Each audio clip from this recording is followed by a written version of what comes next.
Throughout the First Age, humans spread from Hildorian to Beleriand, with 3 Edain tribes passing over the Blue Mountains to settle west, forging relationships with the elves and dwarves of the region.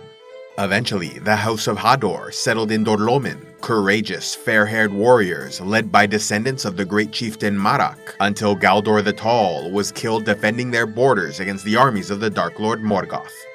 With their homeland conquered, warriors slaughtered, and survivors subjugated, Húrin and Huor, the sons of Galdor the Tall, continued his legacy in exile by becoming famous heroes of men, each accomplishing extraordinary feats throughout their lives. Both then went on to have sons of their own, who also earned famous fearsome warriors. Although Túrin, son of Húrin, died without children, Tuor, son of Huor, eventually earned a place of honor in the elven city of Gondolin, where he married Lady Eärendil, the king's only daughter. This elven princess descended from a proud lineage of her own, teeming with legendary heroes like Turgon, High King of the Noldor, Fingolfin, who died in a duel with Morgoth, and Finwë, one of the original elven leaders who awoke in Cuiviénen before the creation of the sun and moon. And so it was that these noble human and elven lines were united when Tuor and Eärendil had their son Eärendil. Though the first few years of his life were spent in Gondolin, the forces of Morgoth soon attacked and destroyed his homeland, forcing Tuor and Eärendil to depart with their son, leading survivors to a refuge in the mouths of Sirion. Soon, more elves sought refuge when the Sindar kingdom of Doriath fell, leaving their people no choice but to flee south. Among those escaping Doriath was the Princess Elwing, who carried in her possession a precious Silmaril jewel as an heirloom of her house, stolen from the crown of Morgoth by her grandparents. Yet this incredible treasure was also the reason her homeland was destroyed, as the sons of Feanor swore an oath to capture the Silmarils by any means necessary. As Sindar elves mixed with Noldor in the mouths of Sirion, Tuor and Eärendil founded the settlement Arvernian before deciding to leave Middle-earth, sailing west in search of adventure. Although their fate was unknown, legends claim they traveled to the Undying Lands, where the human Tuor, because of his marriage to Eärendil, was granted special permission to share in elven immortality. Meanwhile, their son Eärendil ruled over Arvernian alongside his beloved wife Elwing, keeper of the Silmaril. Together they had twin sons, Elrond and Elros, who had the honor of being born to the most powerful and influential bloodline in all of Middle-earth.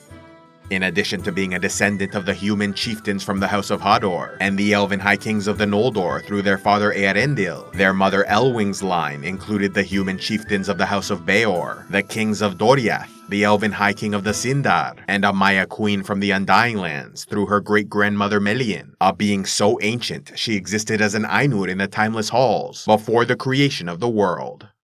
As a result of this human, elven, and Maya lineage, Elrond, Elros, and their future descendants would each possess extraordinary traits and abilities, yet it was their parents, Eärendil and Elwing, who had the most long-lasting impact, performing one of the most extraordinary feats in the history of the world. Known as the Mariner, Eärendil was far out to sea aboard his beloved ship Vingalot when the sons of Feanor attacked Arvernian. Seeking to capture the Silmaril held by Elwing, she threw herself into the sea rather than surrender to her pursuers. Yet it was not the end for the elven princess, who was transformed into a great white bird by the Vala Ulmo, allowing her to fly through the air until she found her husband's ship. Once reunited, they discussed the hopelessness of the situation as the Dark Lord Morgoth already conquered most of Beleriand, and what few elves and men remained were divided and quarreling among themselves. Even their children were in the hands of enemies, though fortunately Elrond and Elros were treated well by the sons of Feanor.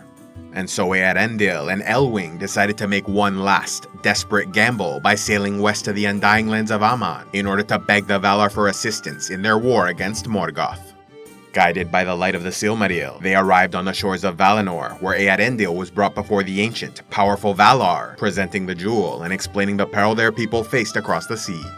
Whereas Melian, great-grandmother of Elwing, was a Maya, one of the lesser Ainur who existed before the creation of the world, the Valar were greater Ainur, the most powerful of their kind, so strong that in the past, whenever they directly fought the Dark Lord Morgoth, it led to cataclysmic, worldwide devastation.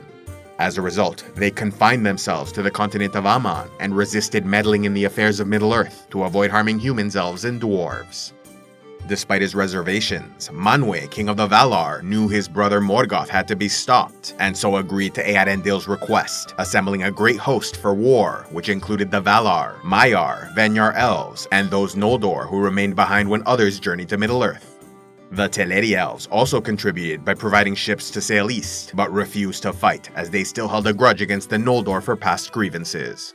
In dealing with Eärendil and his wife, both of whom violated their laws by traveling to the Undying Lands, Manwë understood they acted selflessly and also recognized a potential exception that could be made because of their mixed bloodlines, which included descent from immortal elves.